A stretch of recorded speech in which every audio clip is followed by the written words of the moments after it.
Selain oleh Romagnoli, PSSI dikabarkan incar satu penyerang keturunan lainnya. Geliat PSSI untuk menaturalisasi beberapa pemain baru sepertinya sudah mulai terlihat. Setelah sebelumnya telah mengamankan penyerang muda, kini PSSI juga dikabarkan kembali mendekati penyerang muda asal klub Belanda. Namun ternyata PSSI dikabarkan tidak hanya mendekati penyerang berusia 23 tahun tersebut.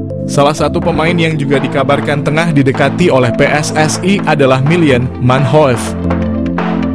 Menurut Roni Pangemanan atau Bung Ropan, PSSI dikabarkan akan menjadikan Milan Manhoef sebagai salah satu target buruan. Milan Manhoef sendiri sejatinya bukanlah pemain yang berposisi sebagai penyerang murni. Dirinya sejatinya merupakan seorang winger yang juga bisa bermain di posisi fullback ataupun penyerang depan. Kemampuan ini mirip seperti yang dimiliki oleh salah satu pemain keturunan timnas Indonesia saat ini, yakni Ragnar Orotmangoen yang juga bisa dimainkan sebagai penyerang kendati berposisi sebagai winger. Milan Manhoef bisa panaskan persaingan di lini winger timnas.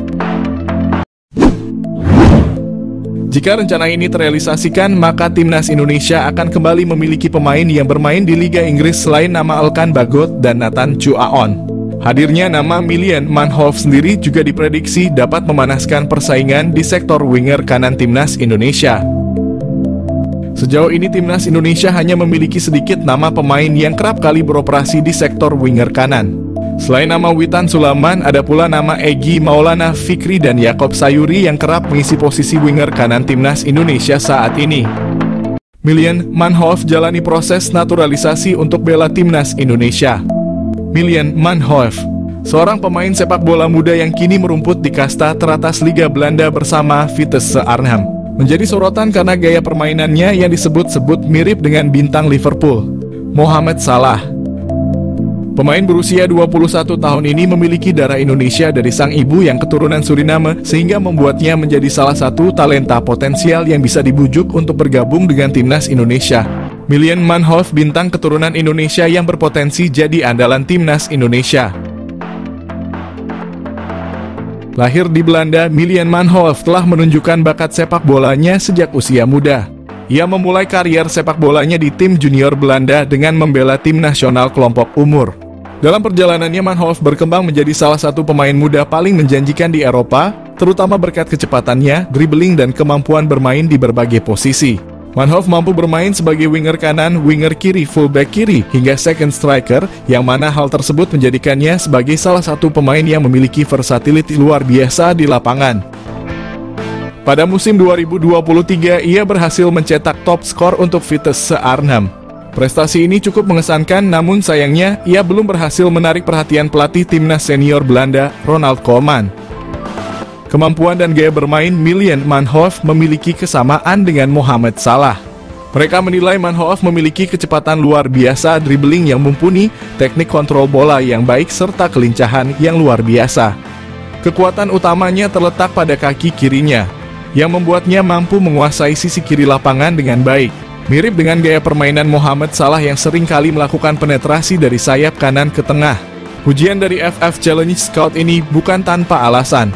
Manhoef telah membuktikan diri sebagai pemain yang dapat diandalkan dalam berbagai situasi di lapangan. Dengan kemampuan untuk bermain di berbagai posisi, ia memberikan fleksibilitas taktik yang dapat menguntungkan tim manapun yang ia bela. Dengan darah Indonesia yang mengalir dalam dirinya, Milan Manhoef bisa menjadi aset berharga bagi timnas Indonesia jika ia bersedia bergabung dan menjadi warga negara Indonesia. Potensinya untuk memperkuat lini serang timnas Garuda tidak bisa dianggap remeh. Apalagi timnas Indonesia saat ini terlihat masih memiliki kekurangan di sektor penyerangan. Manhoef bisa menjadi solusi untuk memperbaiki kelemahan tersebut. Kemampuan bermain di banyak posisi memungkinkan pelatih untuk memaksimalkan strategi permainan, terutama dalam skenario menyerang yang membutuhkan kecepatan dan kelincahan. Melihat potensi yang dimiliki oleh Milan Manhoef, PSSI bisa mulai mendekati pemain ini untuk membujuknya bergabung dengan timnas Indonesia. Proses naturalisasi untuk pemain keturunan yang berbakat seperti Manhoef telah menjadi salah satu strategi PSSI dalam memperkuat skuad Garuda. Jika berhasil, kehadiran Manhoef di timnas Indonesia bisa menjadi senjata mematikan dalam kompetisi internasional. Ia tidak hanya dapat menambah daya serang, tetapi juga mampu membawa pengalaman bermain di Liga Eropa yang kompetitif, yang tentunya akan meningkatkan kualitas permainan tim secara keseluruhan. Miljan Manhoef adalah contoh sempurna dari talenta muda berbakat yang memiliki potensi besar untuk menjadi bintang di kancah sepak bola internasional.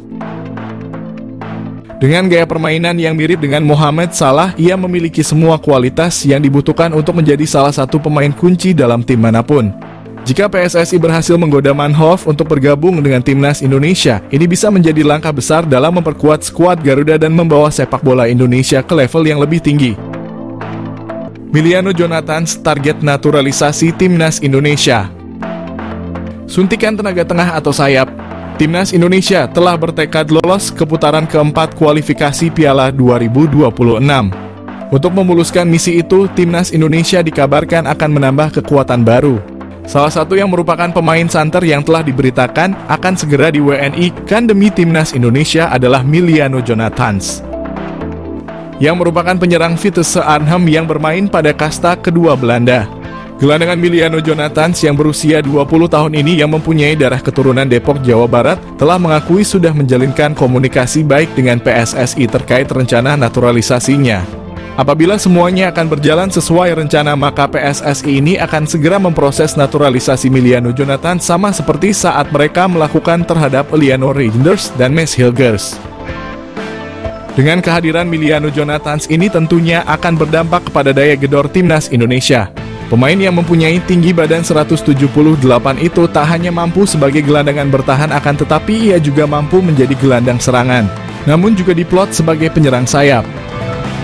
Emiliano Jonathans juga pernah hadir dalam 10 pertandingan pada ajang Eerste Divisie dengan torehan 6 gol dan 2 assist. Pastinya torehan tersebut akan membuat sangat berharap bahwa Emiliano bisa secepatnya bergabung dengan Jay Elzes dan kawan-kawan. PSSI diharapkan untuk tidak berlama-lama karena bisa saja Emiliano akan berubah pikiran karena dia juga mempunyai kans memperkuat timnas Belanda U21. Proses naturalisasi timnas Indonesia. PSSI mengonfirmasi penerimaan data Mauro Zijlstra. PSSI mengakui telah menerima data dari striker FC Volendam U21 Mauro Zijlstra. Namun PSSI masih mempelajari dan belum akan menaturalisasi. PSSI mengonfirmasi bahwa mereka telah menerima informasi mengenai striker FC Volendam U21 Mauro Zijlstra. Namun saat ini PSSI masih dalam proses kajian dan belum berencana untuk memproses naturalisasinya.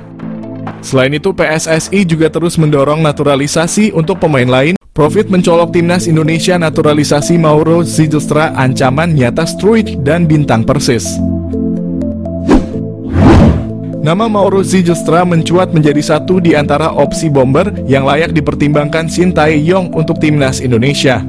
Bukan tanpa sebab, mengingat Mauro Zijlstra sudah terang-terangan menyatakan ketertarikannya membela timnas Indonesia.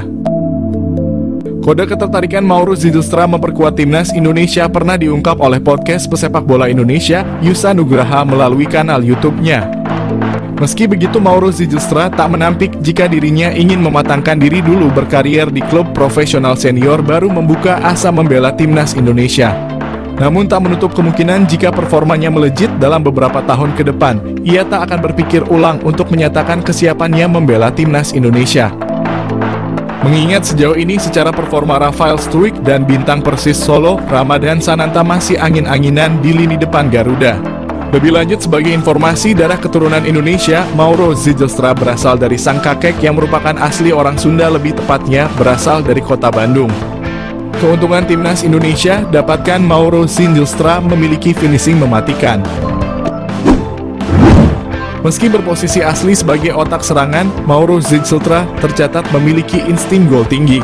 Bahkan pernah dalam satu musim, Mauro Zijlstra sukses bukukan 10 gol dan 8 assist dari 13 pertandingan saat membela FC Amsterdam U18. Terkini ia mampu lesatkan 8 gol dari 13 partai bersama NEC Nijmegen U21 sebelum akhirnya hijrah ke Volendam U21. Keuntungan kedua Mauro Zijlstra di naturalisasi timnas Indonesia adalah sosoknya yang dikenal multifungsi. Selain bisa dimainkan di pos penyerang tengah, Mauro Zijlstra bisa juga diperankan di posisi gelandang serang. Meski begitu, posisi asli seorang Mauro Zijlstra adalah gelandang serang. Multifungsinya sosok Mauro Zijlstra disinyalir bakal membuat siap memberikannya menit bermain lebih. Mengingat Mauro Zijlstra diketahui berhasil memainkan dua peran kontras, yakni gelandang serang dan juga penyerang tengah. Hal ini yang berpotensi bakal membuat posisi dari penyerang PSS Sleman, Hoki Caraka terancam di dua kelompok usia, baik timnas U19 Indonesia maupun senior. Selain itu, bomber Persis Solo Ramadan Sananta yang bertipikal ball getter juga berpotensi tersingkir jika tak mampu meningkatkan performa ketika diberi kesempatan turun.